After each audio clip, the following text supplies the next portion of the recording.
Il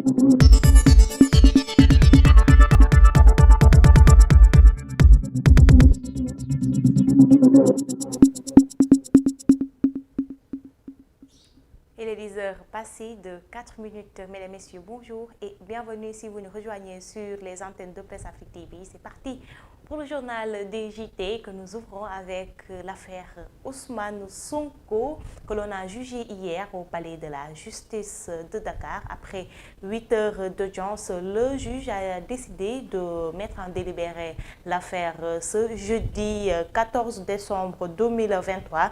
Le suspense reste entier pour Sonko et ses partisans. Nous y reviendrons lors de nos prochaines éditions. Pendant ce temps, suite et pas fin de l'affaire dites de Jama, des personnalités citées dans l'affaire Aly Ngouille Ndiaye, le rejet. Aly Ngouille Ndiaye, qui rejette les accusations de Maître Moussa Diop, a annoncé hier lors d'une tournée d'avoir déposé une plainte. Nous l'écoutons. Oui, j'avoue que moi, puisque j'ai d'autres préoccupations, vous savez, quand on veut être président du Sénégal, je pense que les préoccupations, c'est aller dire, demander d'abord les préoccupations des Sénégalais, voir quelles solutions proposer, mais ne pas perdre du temps, en tout cas, sur ce genre de débat, à mon avis, qui vraiment ne nous apporte rien du tout. Mais bon, puisque c'est un problème qui est posé et qui nous concerne, je pense que la cellule de communication a effectivement amené un démenti en faisant un communiqué. Mais moi-même, en tant que personne concernée, j'ai porté plainte et je laisse maintenant la justice faire son affaire pour que tout ceci soit éclairé. C'est ça qui est important, ce n'est pas un débat de personnes parce que je considère que ceci ne nous fait pas avancer. Dans l'actualité également, il y a les élections de représentativité syndicale qui a été fait hier. Plusieurs manquements ont été observés. Le démarrage a eu lieu hier, comme je l'ai dit tantôt, et dans certains bureaux de vote, le vote s'est déroulé normalement, nous dit Oumou Khairi Fall. Ils étaient là pour voter, pour contribuer aussi au choix du syndicat le plus représentatif. Pas de queue ni grand rush, ici, dans ce centre, dans l'hôtel Terrobi. Donc je vote pour choisir nos représentants qui vont nous représenter, voilà, qui seront là pour représenter les structures hôtelières au niveau de l'État, du gouvernement sénégalais. Comme que nous sommes des travailleurs, notre devoir, c'est de venir en masse et voter. Grâce à une gestion efficace du flux de personnes, il n'y a pas eu d'attente excessive.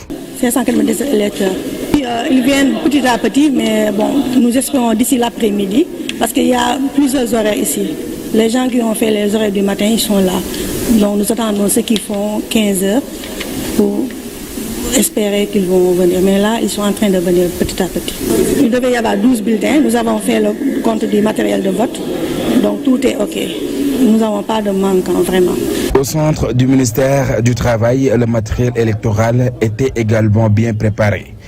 Les bulletins de vote étaient clairs et faciles à identifier, avec une liste complète des travailleurs qui doivent voter. Les centrales syndicales ont été représentées par leur bulletin de vote. Voilà, donc de manière générale, il n'y a aucune chose qui n'est pas en norme. Nous avons 351 inscrits donc, sur la liste. Il n'y a pas de manquement. Donc le vote se déroule bien. On a commencé à 8h00 et jusque-là, ça va, tout se passe bien. Plus de 300 000 potentiels électeurs sont inscrits sur la liste. Les résultats seront connus dans les prochains jours. Il s'agit d'élire les syndicats les plus représentatifs. Et nous parlons à présent de cette curieuse affaire à Mbour des élèves qui sont hospitalisés après avoir goûté des mystérieux bonbons à l'école Sanchi de Mbour. Ils ont eu la visite surprise des services d'hygiène. Beaucoup de denrées vendues à l'école ont dépassé largement leur durée de péremption après les constats faits par les agents des services d'hygiène. À ce propos, je vous propose de suivre ce reportage de Mamadou Diop de la 2STV. et de l'hygiène des toilettes dans les écoles et autres établissements scolaires de la commune de Mbour que les éléments du service d'hygiène se sont mobilisés pour savoir si les normes d'hygiène sont respectées. Mais malheureusement, nous avons vu ces temps-ci, donc surtout avec les réseaux sociaux, donc des vidéos qui circulent, souvent mises en ligne aussi par des enseignants, donc qui incriment certains produits. Donc dans le cadre de la santé, surtout des élèves. Donc le service d'hygiène de Thiès a jugé nécessaire donc, de mettre en branle donc, tous ces éléments dans les différentes brigades, au nombre de 8, vraiment pour qu'on puisse accentuer le contrôle des denrées alimentaires qui sont vendues au niveau de ces écoles. Donc c'est pratiquement des instructions qu'on a données aux 8 brigades d'hygiène, donc de descendre sur le terrain et de voir les conditions de vente de ces denrées alimentaires. Mais parallèlement à cela, on met l'accent aussi sur l'environnement intérieur et extérieur de ces établissements scolaires, mais aussi de mettre l'accent sur l'entretien des toilettes. Cette descente sur le terrain a permis au capitaine Idrissa Ndiaye et à ses hommes de constater que beaucoup de femmes n'ont pas l'autorisation de vendre des aliments à l'école. Donc globalement, il y a un déficit donc, en matière de visite médicale qu'on observe donc, au niveau de ces vendeurs. Donc là, il n'y a pas tellement de problème à régler ce genre de difficultés. Donc il suffit seulement que ces vendeurs puissent voir un médecin pour vraiment avoir ce papier. À l'école élémentaire zone résidentielle, le directeur invite ses camarades à veiller scrupuleusement sur la propreté de leurs établissements et sur l'hygiène des aliments vendus. Au niveau de l'hygiène, la commission chargée de veiller à la propreté, à l'hygiène alimentaire et à la boisson, vraiment fait un travail excellent. Le capitaine Idrissa Ndiaye, chef de la brigade régionale de Thiès, a par la suite instruit ses hommes à procéder régulièrement à ce genre de contrôle partout où besoin se fait sentir. Et dans l'actualité sportive, nous parlons de la Ligue des Champions, match de Bayern United, de Manchester United face à Bayern hier.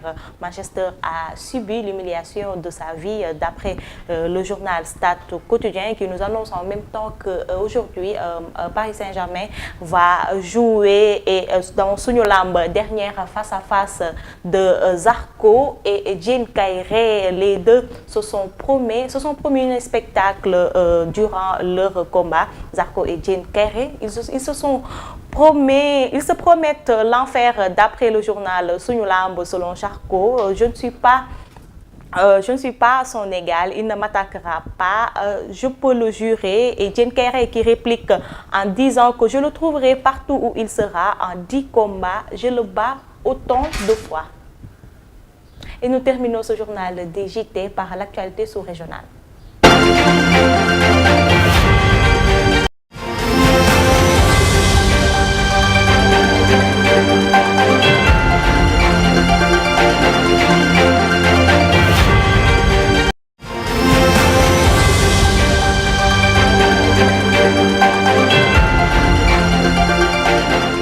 Bonjour Malé. Bonjour Amina. Ça va? Ça va très bien, merci. Alors, on attaque l'actualité sous-régionale au Kenya. D'après les informations, le Kenya est sorti du danger de surendettement selon Ruto. Oui Amina, nous démarrons cette actualité hors de nos frontières. Au Kenya est sorti du danger de surendettement, a affirmé mardi son président William Ruto, qui a vanté sa politique économique malgré la colère de l'opinion publique face aux hausses d'impôts et à la réduction des subventions. Le pays de 53 millions d'habitants, locomotive économique d'Afrique de l'Est, est désormais sorti du danger du surendettement, a dit le chef de l'État Nairobi lors d'une cérémonie publique marquant les 60 ans de l'indépendance à l'ex-colonie britannique. Dans une semaine, au moins 40... L'économie kenyane a été sérieusement impacté par le Covid, de la guerre en Ukraine et une sécheresse historique dans la corne de l'Afrique avec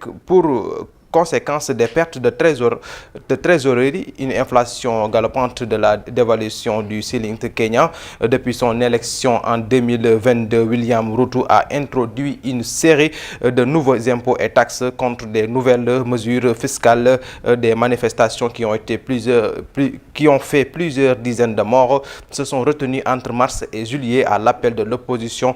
Le chef de l'État a également réduit les subventions, notamment sur l'essence introduite par son prédécesseur Uhuru Kenyatta, affirmant qu'il préfère subventionner la production plutôt que la consommation. Amina. Alors en RDC, les localités de Rutshuru et Maize privées de vote aux élections locales, législatives et présidentielles. Oui, dans une semaine, au moins 44 millions d'électeurs seront appelés aux urnes à la faveur des élections locales, législatives et présidentielles en République démocratique du Congo. Mardi, la Commission électorale nationale indépendante, à l'ordre d'un point de presse, a fait savoir que le vote n'aura pas lieu dans les localités de Rutshuru et Masisi dans le nord Kivu, au théâtre d'affrontement entre l'armée et les rebelles du M23.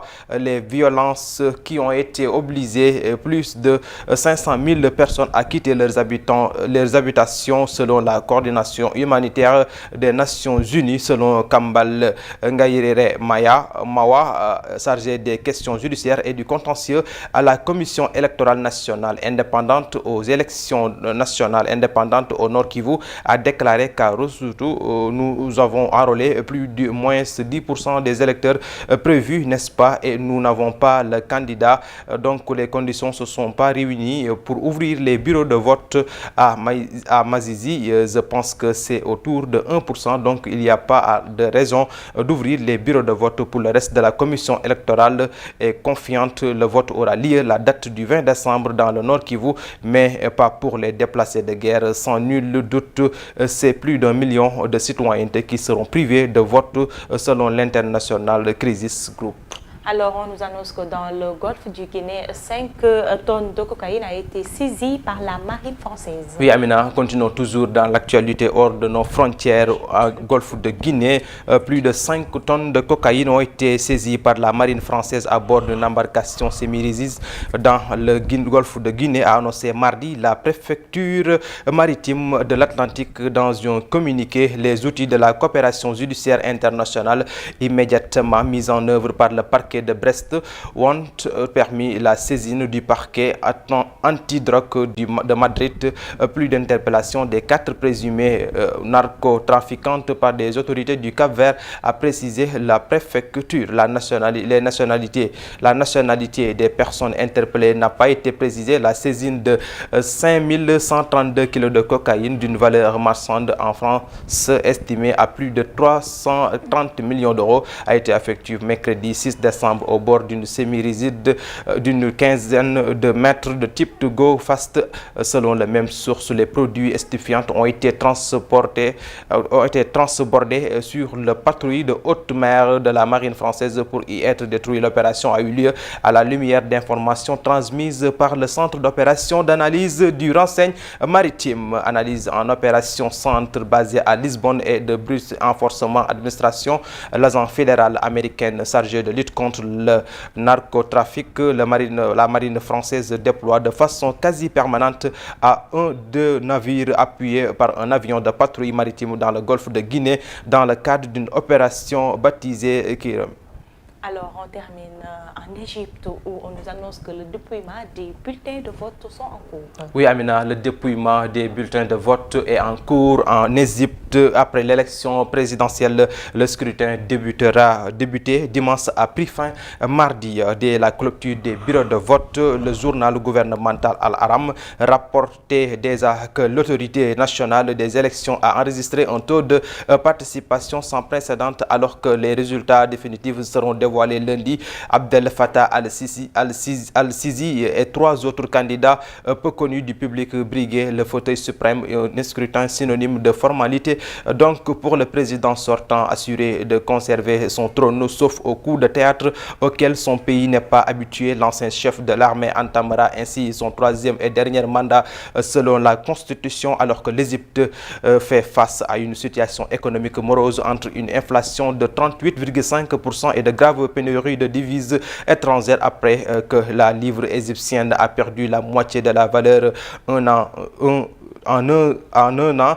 La guerre entre Israël et le Hamas dans la bande de Gaza voisine est aussi désormais un souci majeur pour le Caire. Amina. Alors, merci à vous. Oui, Amina, merci beaucoup. C'est cette information qui va mettre fin à notre édition. Nous vous donnons rendez-vous à partir de 11h sur l'édition de Khibari. Effectivement, vous pouvez rejoindre Presse Afrique TV HD pour suivre les MOUP pour le journal en Wolof. D'ici là, continuez à regarder nos programmes sur Presse Afrique TV HD et surtout à nous lire sur presseafrique.com.